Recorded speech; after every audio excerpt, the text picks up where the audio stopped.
episode 6, part 1. I'm pretty sure this area is going to take a really long time, so I'm going to have to split it up into at least 2 parts. So this will be the Massive Rings of Flame. This area is the transitional area from intersection 2 to intersection 3, and it's the yellow wool, and it's I didn't spend enough time on this area to make it look pretty. Hold on, let me check some settings. Okay, my volume's normal-ish, and I hope that the weird like darkness that my recordings have been having might have gone away. I fixed the brightness on the previous episodes by changing the brightness in the YouTube editor settings, but now this is going to be the first episode that I am using my new editing software program or whatever, PowerDirector 12, which is a huge step up from the Windows Live Movie Maker I've been using up to this point. So I just decided to spend like $80 or $90 to get an actual decent editing program, so I can actually put in some stuff that's not just, you know, stringing videos together and stuff. Because Windows Live Movie Maker, it was starting to crash, and it's just a horrible editing program altogether. So yeah, that's gone, so hopefully no more Windows Live Movie Maker crap. Alright, let's get into this area. So the first thing you'll notice is a cliff here, and you'll see why the cliff is here in a second when we are hit off by Jack the Troll. Come on. Am I lagging? There we go. So Jack, for one thing, his spawner is in that, you can see little bedrock blocks in there. Yeah, his spawner is in that little block right there.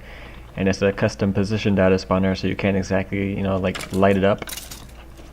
So, well, you can light up the area around the bedrock that the spawner's in. That would prevent it spawning. But anyway, yeah. So Jack spawns basically behind a player that's leaning off a cliff, and he's just there to be kind of a comedic relief in the map, because yeah, just look at him. He's such a troll, isn't he, with his pumpkin head? He's not that tough. He's just a little troll. And then of course you get the side goal of the his head. He feeds off your rage. Head of Jack the Troll.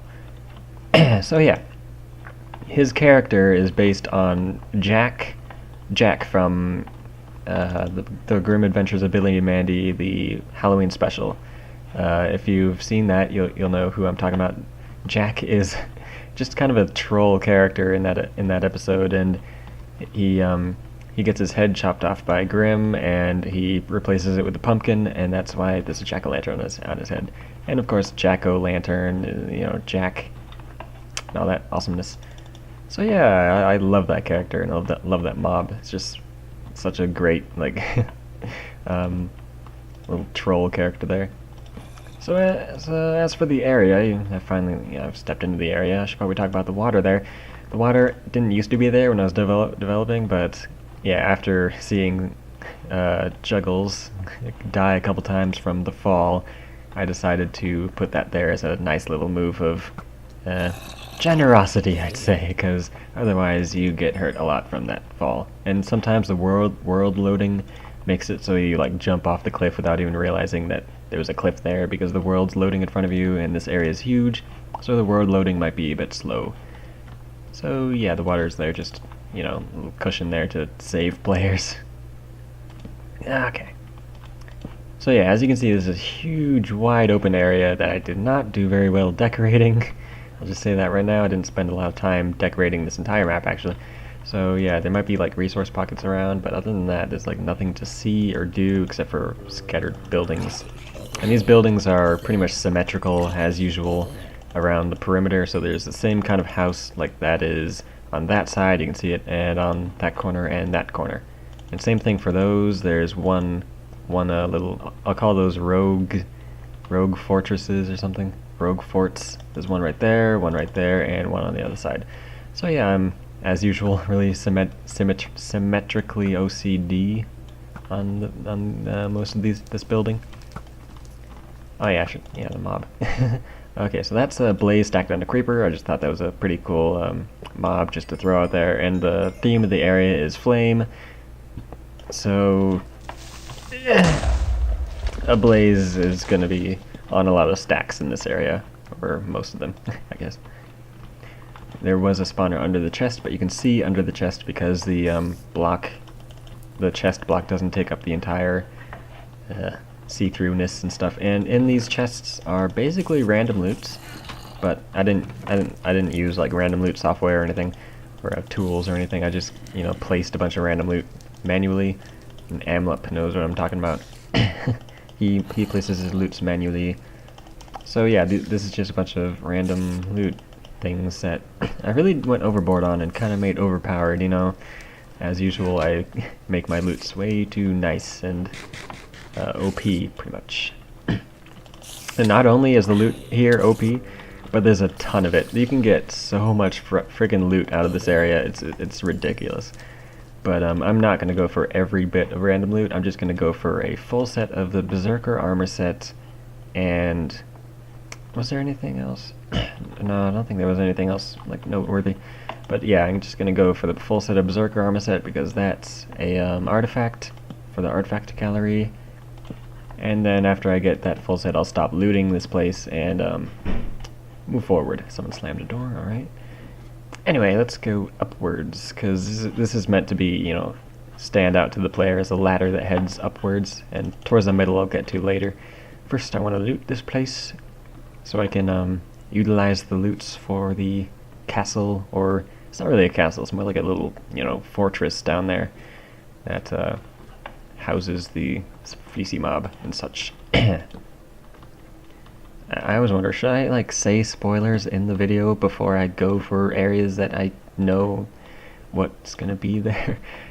I really wonder that. Anyway, here's another stacked blaze that's gonna spawn any second now, but this mob is a bit different, as you'll see.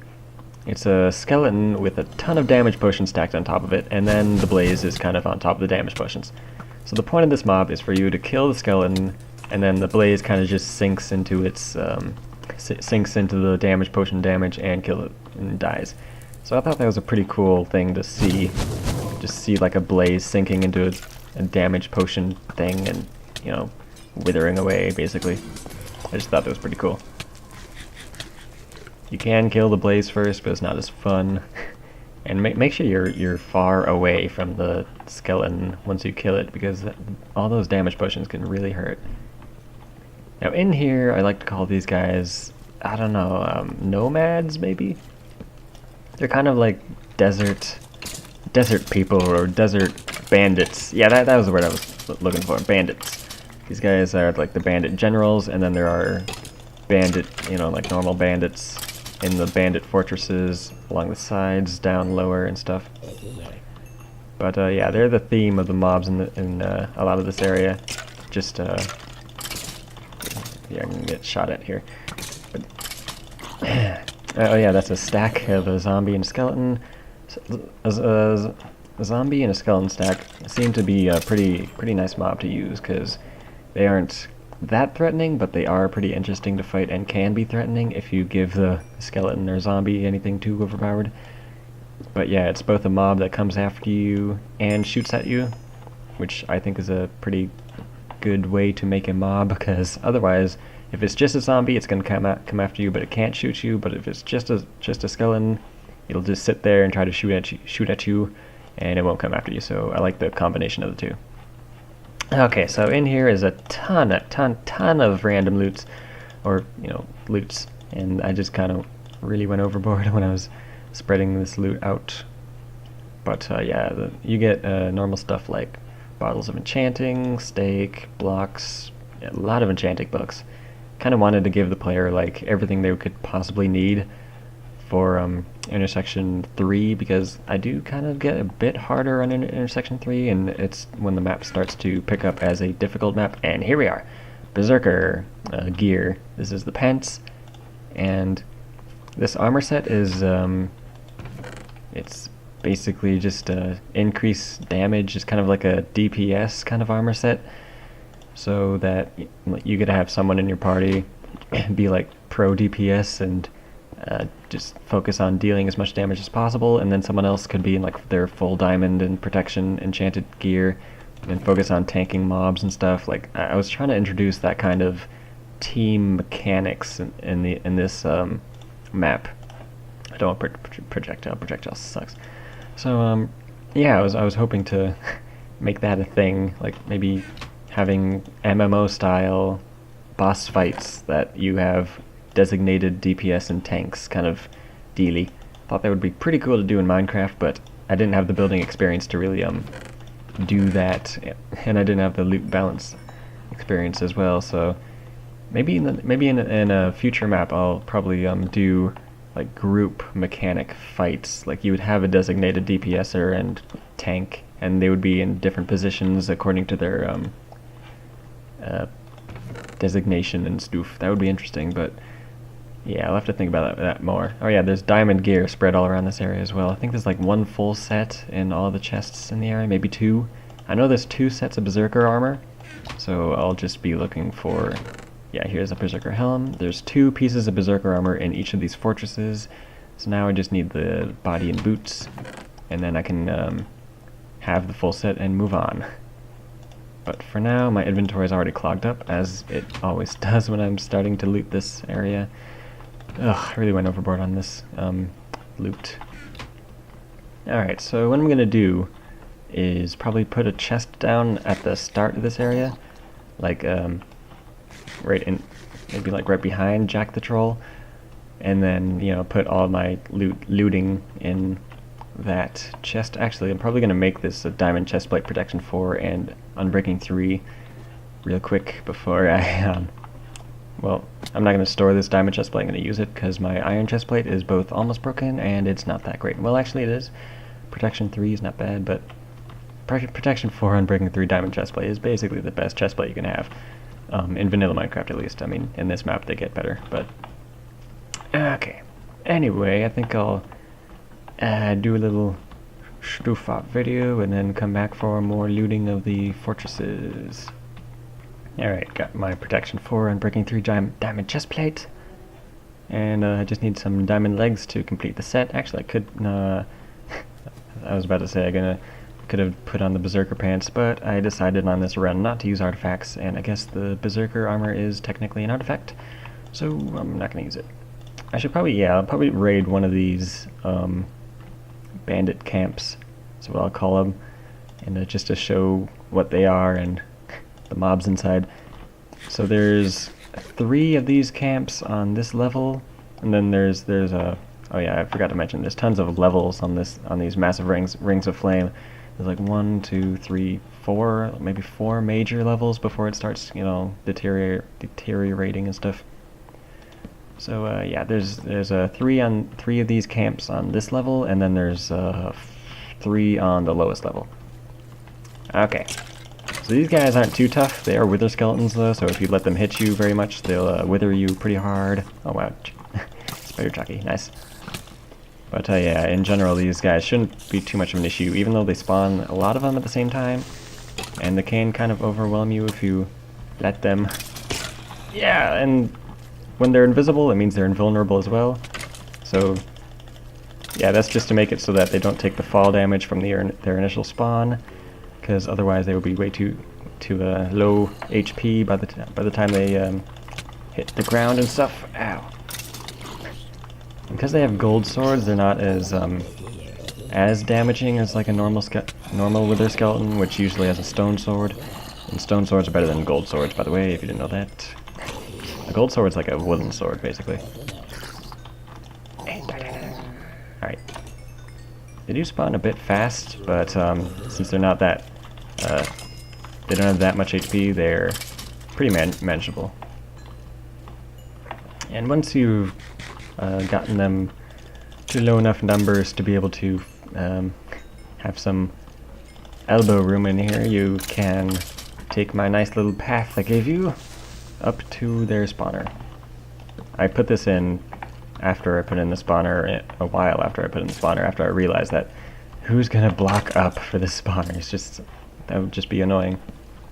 So this is silverfish surrounding the spawner, and then there's a end stone on top if you don't want to deal with silverfish. This used to be bedrock, by the way. In fact, I think I forgot to change the bedrock to silverfish on one of these spawners in one of the other areas, but there's still end stone at the top, so it's still possible to get rid of.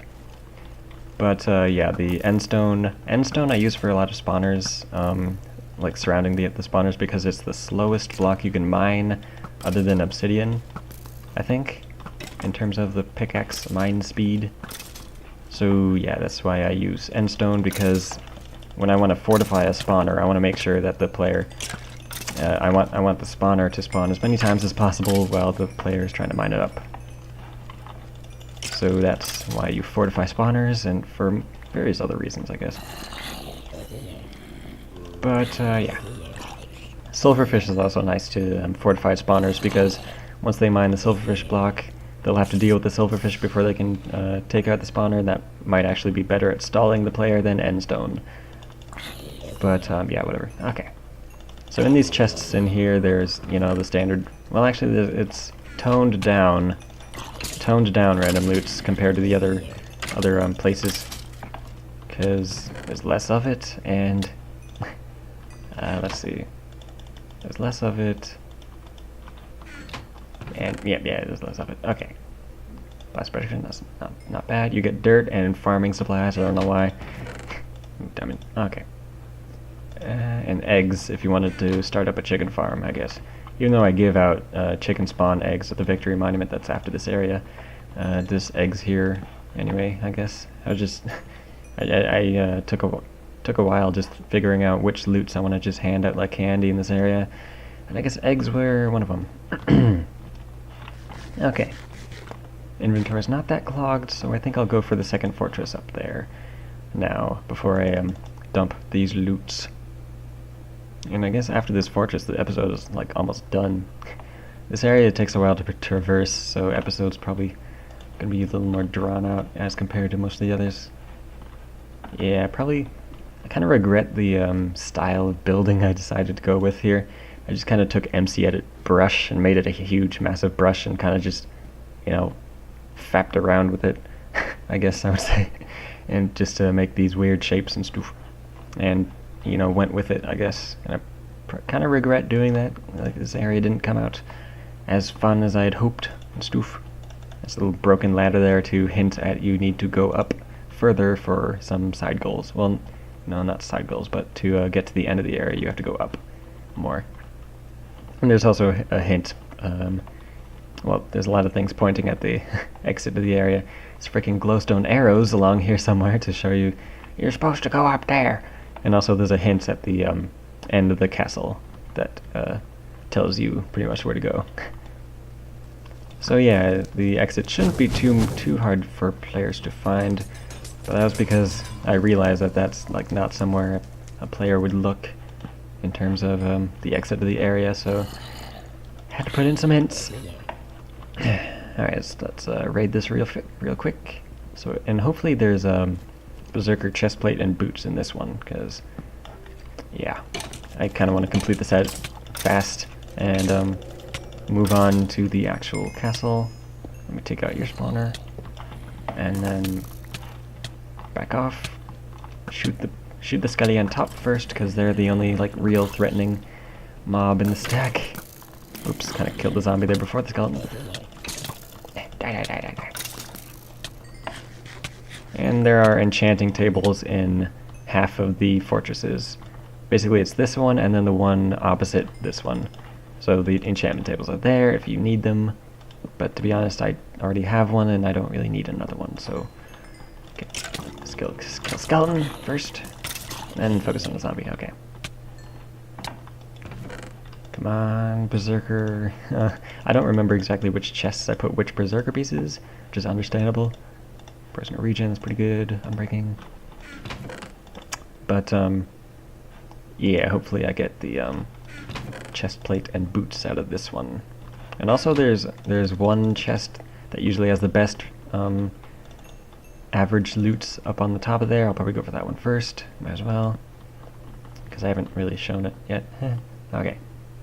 So yeah, up here is where you would typically find the best out of the random-ish loots. Up in this chest here, that's pretty well hidden. I wouldn't expect everyone to find this. See, yeah, there's like diamond pieces that typically show up in this, and potion of fire resistance, and really good enchanting books. So yeah, this is here for people who decided to check the top of the wall. Ah, dang it, Berserker Pants. That means that I won't get the full set, or the remaining full set out of this particular fortress. I'm gonna have to raid another one. But I think there's only, yeah, there's 4 of these fortresses. Alright, so this should be the boots. Yeah, here's the boots. Okay, sweet. So I just need the chestplate now, which hopefully should be in the one opposite the first one, I think, because that's the next one I'll be raiding. I'll probably raid it right now, actually, because I'm not exactly taking all of the good loots out of here, and I'm just taking the stuff that I kind of really want. Yeah, I'm trying to simulate going through the map with minimalistic looting and stuff. Alright, so you can see that glowstone arrow points upward, and then that arrow points where the exit of the area is, because otherwise it would be pretty hard to find. Like, I wouldn't expect many players to be able to find that without these arrows pointing it out, because it's both really high up and really out of the way, and it's hidden by a curtain of lava. So yeah, I put that in because I didn't feel like being that much of a jerk. So yeah. Alright, this is hopefully the last fortress I'll be raiding, and then I can like move on to the actual castle in the next part of this episode. And hopefully, well, kinda wouldn't mind this episode being like 30 minutes, and then the next episode will probably be around 30 minutes.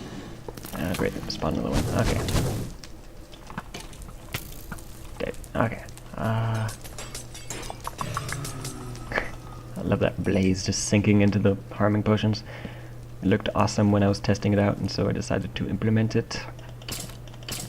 Kill these generals, or bandit chiefs, I guess maybe they would be called. You can see when they spawn there's like a flash of fire. That's because I tried putting them on fire, but I didn't realize that wither skeletons put out their fire instantly, basically. So yeah, that was supposed to be like a flaming bandit chief. But yeah, wither skeletons. I like using wither skeletons for like the chiefs and generals and things because they're taller, so they stand out, and they're tougher to kill because they're wither.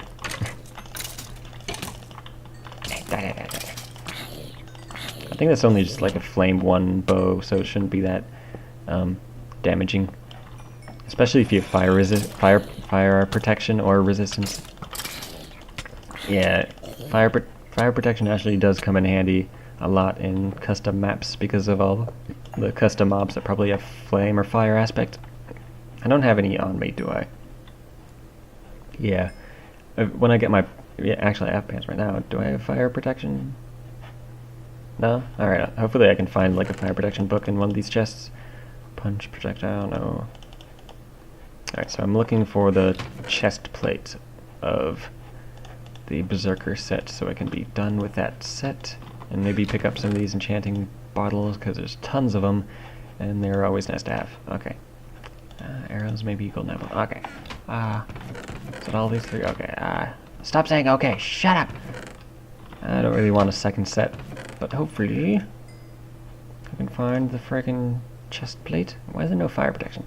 There should be more fire protection in these chests because this area is kind of surrounded with fire protection kind of things. Someone breaking, might as well take one. Really not taking stoof that I could be. Fire protection? No, come on. How about this one?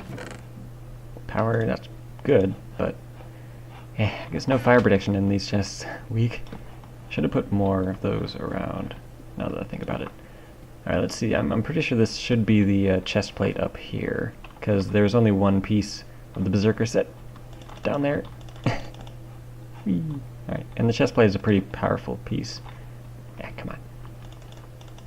Whee! Dead? No? Oh wow, how do you survive that? Alright. Okay, so this should be the chest plate. Alright, sweet. Berserker torso. It's called. Actually, is that? No, that's the fighter torso. Okay, never mind. That was, weird train of thought. Okay. So, let's get out of here and, find a fire protection 4 book to put on these legs, and then I'll have my perfect outfit, basically. Or the outfit I like to have in CTMs, in terms of the enchantment that I put out. I'm gonna put out like a quick tips guide, I think. I haven't put out yet, maybe. but it's like a 10 quick tips for CTM maps, and I go over some enchanting tips on armor to so that people can know that they want typically 2 instances of protection for 1 instance of blast protection and 1 instance of fire protection for what, in my opinion, would be the best all-around custom map protection, basically. I mean, that's assuming that the map maker didn't give out better gear, like I would in the future, but yeah. That's my favorite combination of enchantments on my armor, which I'm about to have as soon as I get a fire protection book, which I think I probably do have in the chest up there, so I don't have to really go back to like my intersection 1 base, which I'm gonna have to move all of to the Victory Monument when I get there. That'll look fun. That'll be fun. Okay. Wait. Oh yeah, I gotta go down. Oh, and that thing in the middle there, that's a couple of spawners. One is a zombie pigman that can spawn in the daylight, which is why it's a zombie pigman. And it spawns and drops them down, usually to the middle part. That's on the lowest level, which is also where the castle is. And also there's another spawner in there that I don't think many people have seen what it spawns, because it has to be nighttime, and that's the Wanderer. And what the Wanderer is, or who the Wanderer is basically a wither skeleton with full diamond that you can basically farm almost, but he spawns really rarely and only at night, so it is like relatively difficult to find and kill him. But yeah, he's got full diamond that you can basically have infinite of if you wait long enough, and he's a tough mob, I guess, but he's not really like a something you'd be scared of, because you can just he's just a melee mob, which is not threatening at all if you know how to deal with melee mobs. Fire protection, there we go, and Unbreaking 3, of course. And I should have enough levels, definitely, to put this, and done. Sweet. Got my perfect armor set. Probably gonna want to repair that eventually. Wait, can I do that now? I kinda doubt it, because boots take a lot to repair due to feather falling. Probably gonna cost like 30 or 28 or something to repair my boots. Too expensive, you gotta be kidding. What? Probably because of the blast protection, it costs more than normal protection. So I guess I'm gonna have to customize these boots and then replace my boots with them, because people won't shut up outside.